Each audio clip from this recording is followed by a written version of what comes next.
What's going on, guys? So what you're about to watch is a very in-depth conversation with myself and my friend Matthew. Before you watch, please be advised that we get into some very intense and heavy things in this conversation. So please bear in mind the message. Thank you and enjoy.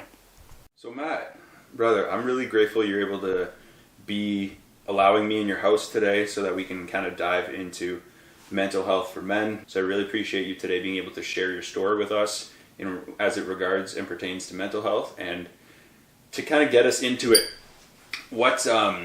tell us about your journey with mental health and your experiences with it so far. Yeah, sure. So first, thanks for having me here today. I appreciate it. And I really think it's an important issue to talk about that doesn't get talked about enough. I have very serious struggles with mental health. I've had 5 clinical depressions, anxiety and general anxiety disorder, and also had a rare neurological disorder known as functional neurological disorder. Jeez.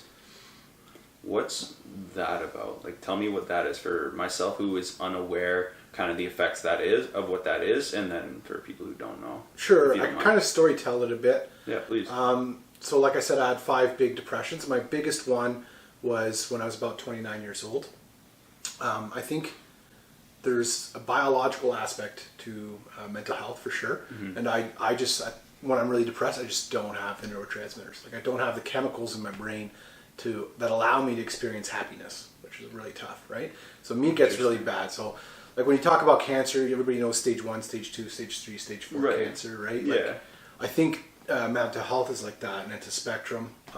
And my experience with depression is much more severe than the average depressive episode. Mm-hmm. So there's a lot of things that I've experienced that were absolutely terrifying.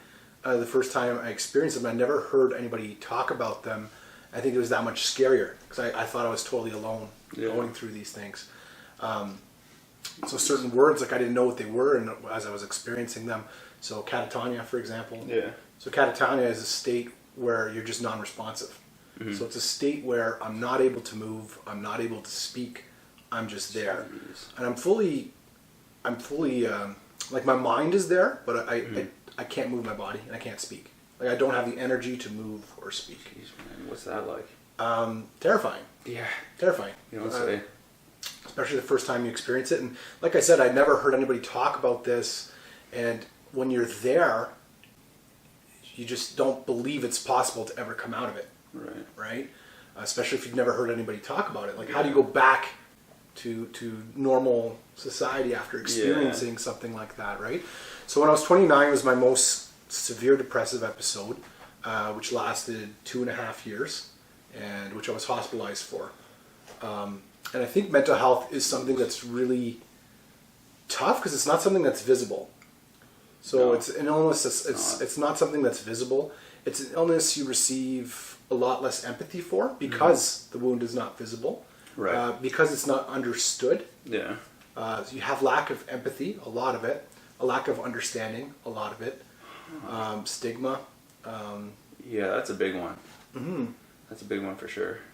There's a lot that you deal with, and sometimes I was even blamed for my mental health condition. It's like, I think it's pretty horrible, right? Like, if you were to blamed, totally, like, people thought it was my fault, right? Like, but it's got a biological basis. You just can't see it. Yeah. Like, if you tell a paraplegic to walk, you're asking them to do something they can't. Mm-hmm. That's the same idea. When I'm in this state, asking me to be happy is like that. I cannot experience happiness. I cannot. You're asking me to do something which I'm not physically capable of. Now, how do you go through that and mitigate kind of the bad so that it's not so consistent? So I think the first time I went through it, it's the first time, right? Yeah. Now I've gone through it 5 times, which is a lot, but I know from experience that as painful as this experience is, it will pass, right? The first time I was going through this, I didn't know it would pass. Right? So I think that's, especially if someone's going through a mental health episode for the first time, as horrible as it is, acknowledge its horribleness, but know that that pain is temporary, as intense as it is. So like I said, I got super depressed. I got hospitalized due to my depression, due to my mental illness. As a result of my mental illness, I developed something called functional neurological disorder, which is it's a new name. The old name for it is conversion disorder. So it's a pretty misunderstood illness. I think for me, talking with my therapist, I've been in therapy a lot. It was my body's way of communicating the mental pain that I was in. Yeah. So basically, my mind was not in control of my body. Right. I had a movement disorder, so I wasn't able to walk, believe it or not. Like my arms would kind of flail, my legs would flail kind of randomly. Jeez. I had a neck twitch. My neck would twitch all day long, like it would just bob like this all day. I would experience periods of paralysis. I'd kind of just freeze up. I was experiencing seizures. And it's called functional neurological disorder because structurally there's nothing wrong with the brain. So it's still functioning. Exactly. That's what it's called, functional neurological disorder. Yeah, so that makes sense. To use the computer analogy, it would be like there's no problem with your motherboard. There's no problem with the physical structure of the computer, but it's like a software problem. Oh, okay. So your neurons connect. So my mind was not in control of my body. Like I couldn't control my body with my mind. Like my body would just do its own thing or would go paralyzed. And it's kind of caught in this odd thought loop that how do you not think about not being able to move? Right. Right? But the more you would think about it, the more I wasn't able to do it. Mm-hmm. So it's kind of bizarre, right?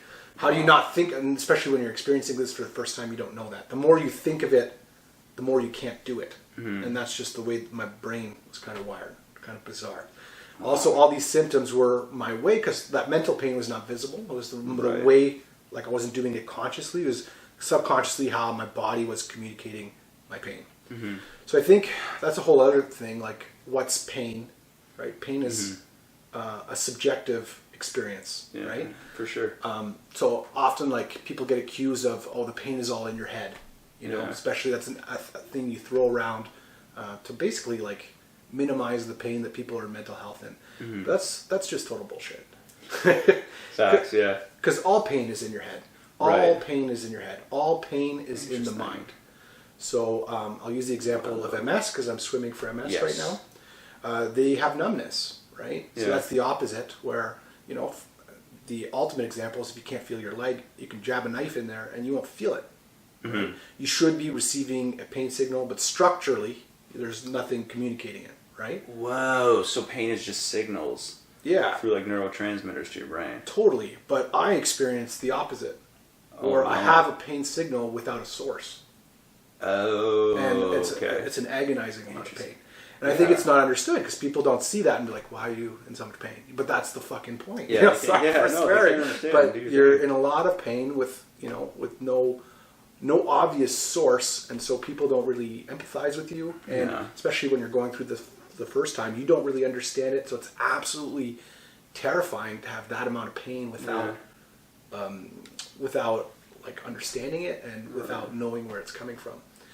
So I have a lot of pain when I'm in these mental health episodes. Yeah. And like I said, that was functional neurological disorder. Like I was just not in a good place. I was hospitalized 2.5 years. Like I thought my life was done. You know, I did have suicidal thoughts. I think suicidal thoughts, are, maybe this is a weird thing to say, but normal. Right.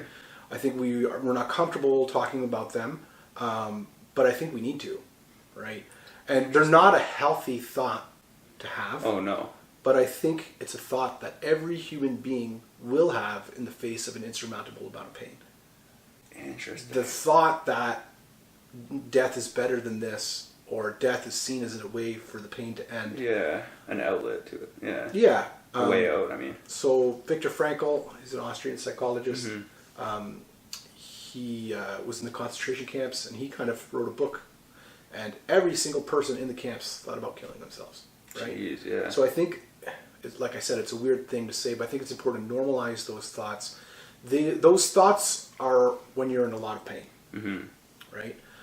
And I think when you're having these thoughts, it's really, really scary to open up. And I've opened up with these thoughts, and people dismiss me. You know, Jeez. And like I said, it's messed up, but that's what happens. Frustrating when that happens. Totally, because you're already doubting your own. Like now, I'm very confident. You're already doubting your experience, and then you have these people outside of you basically saying, no, you're not experiencing what you're experiencing, right?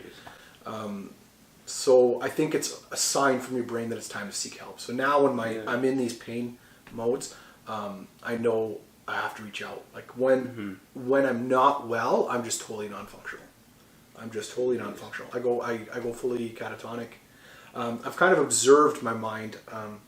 I can't speak for other people's experience of catatonia, but my experience of catatonia, I've come to realize, is a defense mechanism. Yeah. So when I'm having these thoughts of an incredible amount of pain, when I'm in total agony, I do think about killing myself, if I'm being open and honest. Because, like I said, it's seen as a way, the pain just feels totally unbearable. Right. And so when I seriously start thinking about killing myself, that's when I enter catatonia. So I think it's a way it's a defense mechanism of my body. If I can't move, if I can't speak, I can't act out these thoughts. Right? But obviously you're still trapped in the hellish mindscape. And the other defense mechanism I've observed my body have is numbness. So when you're in that much pain, the way my brain responds is by cutting off all feeling, which is not much better. No, you don't say. You don't feel nothing. Like not just any physical. You can't feel pleasure. Joy. No positive emotion. Wow. Nothing. Right. So those are the two sort of defense mechanisms that my mind has. It's catatonia and numbness, and they're both really tough. So how did I climb out of that deepest, darkest time? I think there was a few moments. One was when I was hospitalized. I saw another patient, in a catatonic state. When I was able to walk, it was the first time I ever seen or heard anything about that. And that simple seeing this human being was, I'm not alone. Oh, okay, yeah. Right? There's other people that experience this.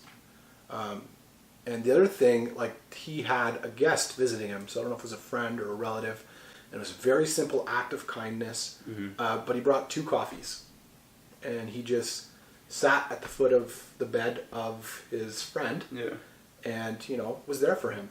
And when you're in this deep, dark mindset, it's hard to go back there to think about it, but you have no hope. It feels like you've never experienced joy, you never experienced happiness, you'll never experience it again.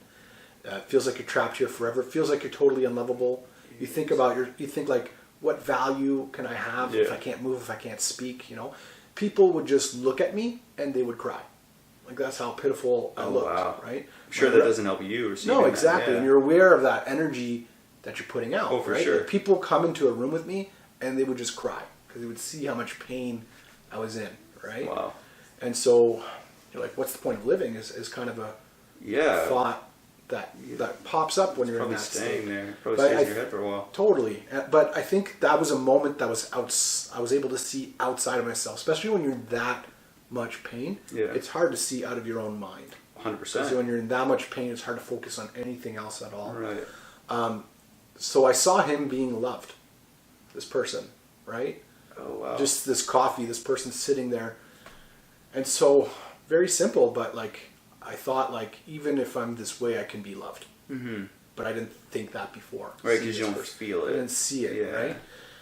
And the other thought I had when I've had these experiences since then, reflecting on that person, this catatonic patient gave me something very powerful, and very much not aware that he did so. Oh, probably not, no. Right? Because he couldn't talk, I couldn't talk to him then. But then the awareness that even if I'm catatonic, I can have a purpose. So 2 things that can never ever be taken away from me are the ability to be loved and my purpose. Right. And I can achieve purpose even though if I can't move and I can't speak. And sometimes, this person, like I said, to me was a very purposeful moment, and they will never know that, right? Unless. Wow. But so who knows? I can still give these moments to others. So I think when you're in this much pain, you know that when I'm that depressed, I'm not feeling anything good today. I'm not feeling any happy. So it's hard to motivate. Right? How do you motivate to get yourself out of bed when you will have no pleasant experiences? Yeah, how do you? Yeah, that's one that I've kind of come up with, and even though I can't have any pleasant experiences, I can have purpose. Right. Right. So purpose over. Yeah. Yeah. So purpose. So even though, I think that was one. The other thing that I did better is dreaming. Yeah. Right. Like big. Yeah. Well, it wasn't big the first time. You know, when I was back then, I made a list, and it was the list. I called it 10 Reasons Not to Kill Myself. Come on. I called it 10 Reasons Not to Kill Myself, and I was convinced. And as I was writing this list, the thought, like, that's the mindset I was in. I wanted to kill myself, I'm being honest. You know? It's not because, like, out of self-hatred. It's just the ability to not handle that much pain, right? Yeah, I can imagine. So I made the list, and as I was writing the list, those dark thoughts were there. Like, you're never going to do any of these things. You know, you can't even hold the pencil. It's taking you over an hour to write this list. These are the thoughts that are kind of swirling in my head, right? Whoa. And the last one I wrote was very simple. It was take my niece, her name's Allison, to Science North, right? Simple, yeah. Very simple. But then when the thoughts of killing myself popped up, I said, no, I got to get better. Because I got to take my niece. So that was my dream. The dream that saved my life. Take my niece to Science North. Amazing. And sounds so simple. And right now, like something I would take for granted maybe again. I don't think, hopefully not ever again. But when you can't move and you can't speak and you're suffering all sorts of movement disorders and catatonia and all these horrible things, that seems insurmountable. Yeah, I'm sure. And not everybody has, like, we take these things for granted. Not everybody has the ability to move. Not everybody has the ability to speak. I lost them, I lose them still temporarily, but they come back to me. But some people live that way all the time, right? So that powerful thought kept me alive. And when I brought her to the Science Museum, it was an awesome day. I really deeply appreciated it. And within the first year, I scratched 6 out of the 10 items on that list. Cool. I was able to. Way to go, dude. That's incredible. When I was getting well again, it was huge, right? So that's also, one of them was run a 10-kilometer race, and that's when I did my first Spartan race and started my physical transformation. Amazing. So you touched on something at the beginning, and it was in regards to, you mentioned briefly touching where you said talking to your therapist. Now, switching gears a bit, how important do you think the role of a therapist plays, or played for you? For me, it was huge, absolutely huge. I wasn't equipped to deal with my emotions at all, right? Especially emotions that are that intense, and so now I feel like I have a much better tool set to deal with it. And like I said, for me, it was totally life changing. Like you can see what I'm doing now. I'm pretty accomplished, and absolutely incredible. I think this last depression was tough because it comes to get me no matter what, right? So I think. We could talk about that in a bit there, but therapist, game changer for me. I have Dr. Laknivi, incredible human being, really helped me out. So, what I'm curious, as we kind of wrap things up a bit, what do you tell me about why you believe that there's a stigma behind mental health and how we can kind of remove it? So, I think the stigma is because you do experience judgment. Like you do experience negative things when you share these things. So I think for men, the biggest fear we have is appearing weak. Absolutely. I think there's an animalistic side to humans. We are animals. So you might not want to think about it. And showing weakness, comes with downsides. Yeah. Right? I think catch-22, though, if you show no weakness, I think that's a weakness. Right. Right? I think that if you are able to speak confidently about your weakness, then that shows incredible strength. So what is strong? Like I use engineering. Like if you have something that's very, very hard, as soon as it cracks, then it breaks. It'll be good, right? For my mental health episodes, I use the metaphor of a hurricane. An oak tree, something that seems super strong, but if the hurricane comes, it will tear that thing to shreds. Right. Whereas the blade of grass will bend down and bend back up. Right. So a blade of grass, even though it seems weak, has the power to withstand a hurricane.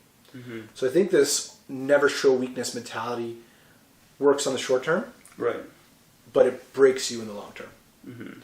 And then a better long term strategy is to, you want to be strong, but embrace your weaknesses, and that makes you stronger.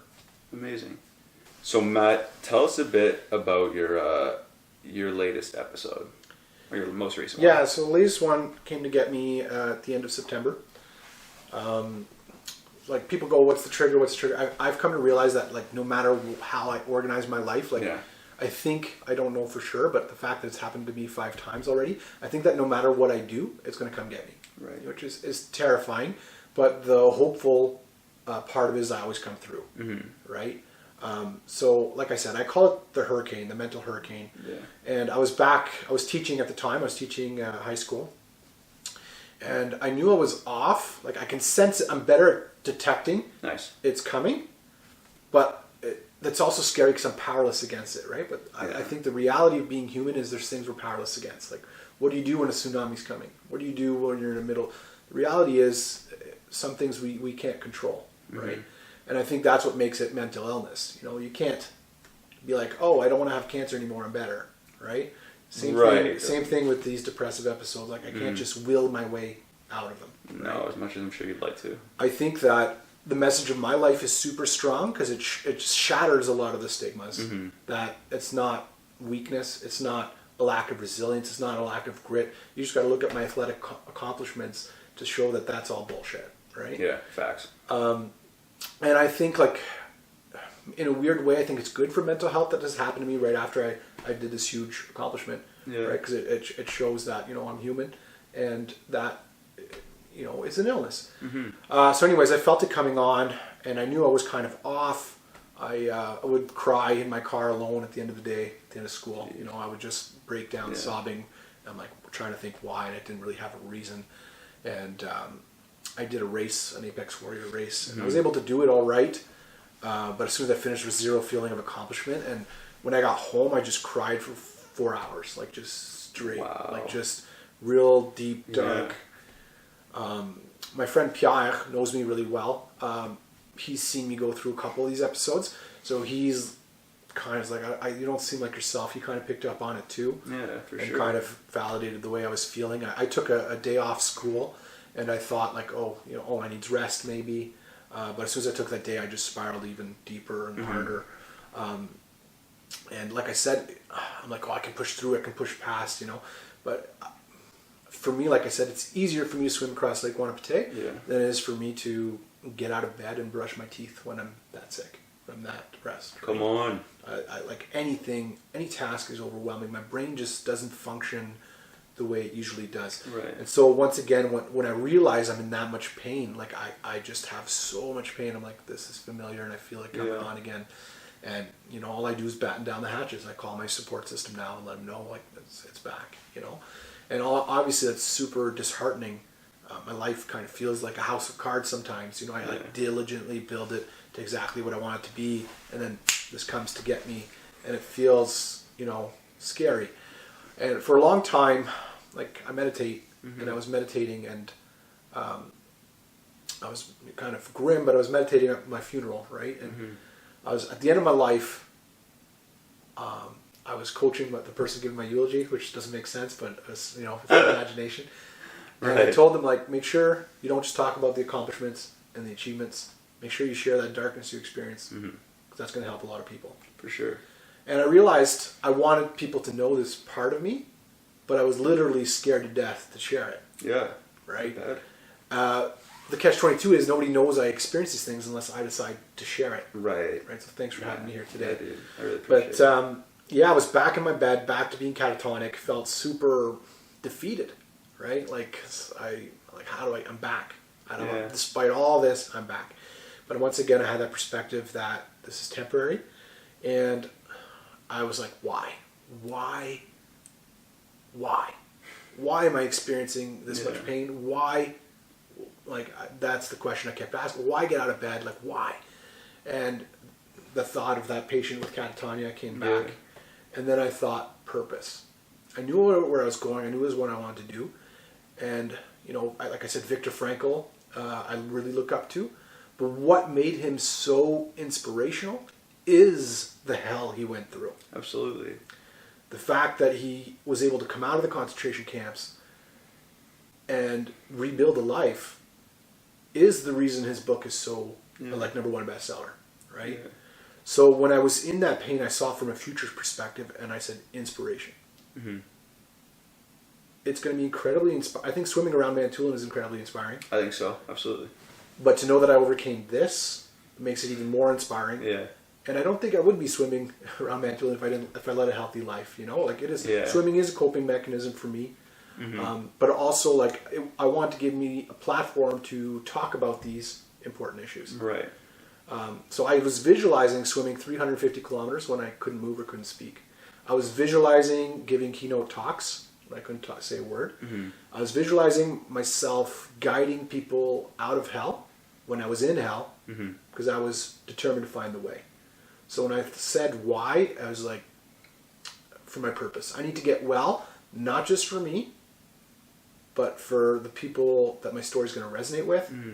And I feel like these parts of me, I used to deny and didn't talk about them for years. Right. Like dysfunctional neurological disorder, you're the first person I tell that outside of my family. And I'm saying it on camera, Wow. right? So these parts of myself, I didn't, Yeah. that's not me. I didn't want to share these things. Right. But then I think I've come to embrace them. Yeah. And they are what make me an incredible human being. The fact that I'm able to overcome these challenges makes me inspirational.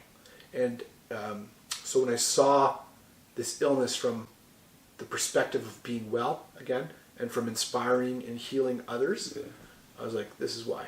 So I gave my suffering a purpose. So Viktor Frankl's quote is, "What is to give light must endure burning." So I think I understood that quote in that moment in my bed when I was back in that dark place. The optimal timing. Yeah, and then to get well, it doesn't happen overnight. I just set myself small goals every day. Yeah. So to get well, when I get out of my bed again, I said, do 5 push-ups, which, for me on a regular day is easy. Yeah. But when I'm not unwell, it took me 30 minutes to do 5 push-ups. But I was like, I'm doing 5 push-ups even if it takes me all day. Yeah. Right? And then the next day I said, I'm going to do 10 push-ups. And every day I set myself smaller, bigger, incremental goals. Like I said, it could be get out of bed. It could be brush my teeth. These things are simple, but not when you're in that state. Right. So as long as you keep moving forward, you can't leap out of the pit, but you can claw yourself out of hell 1 inch at a time. One rung at a time. So if you just keep moving 1 inch every day, eventually you'll get out of that deep, dark pit. Amazing. Dude. I really appreciate it. I appreciate the opportunity to yeah, talk about these important issues. Absolutely. And I think the things you talk about, they're very, very important, like you said. And yeah, it's heavy stuff, man. Very. A lot of it, yeah. Yeah, I think it makes people uncomfortable. Maybe that's another reason why people don't talk about it, right? That might be it, yeah. Which is why we're doing it now. Yeah. So I appreciate you being vulnerable with us and allowing me to kind of share your story and hear it. So appreciate it, brother. Thank you. Always do. I guess one last thing I'll say, like, if somebody's watching this who is experiencing these things, is an incredible amount of pain, don't be scared to reach out, especially someone you trust. And no matter how bad it is, no matter how horrible it is, know that this pain is temporary and that it will pass.